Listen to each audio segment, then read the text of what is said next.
喺三鄉嘅中心地段稀缺嘅咁靚位置，完全可以停車，唔使同人爭車位嘅。建築面積咧係103方，上下3層嘅。全花園面積咧總有5到10個平方。呢一邊咧到時候搭翻個涼亭喺度飲下茶，非常之舒服嘅。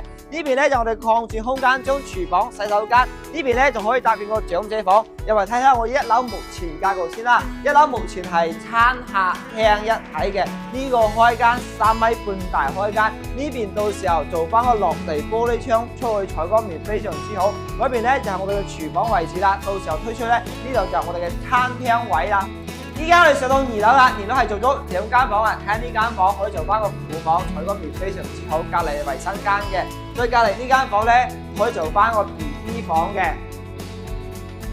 依家我哋上到3樓啦，3樓係個主人房套間嘅，空間非常之舒服，帶埋我哋衣帽間同埋我哋洗手間嘅，擺放個1.8米大床，空間都係非常之舒服嘅。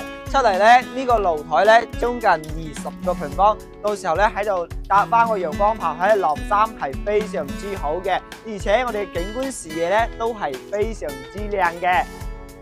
好似呢套單位咧，建築面積咧係103方嘅，實際面積咧可以達到160方嘅。啱先我哋拍攝咧係冇開燈嘅情況下，所以咧採光面係非常之好嘅。門前呢個位咧停車非常之方便啦。首期20萬，年供5000多蚊，直接上車。如果你想睇呢間別墅嘅話，直接揾大福睇樓。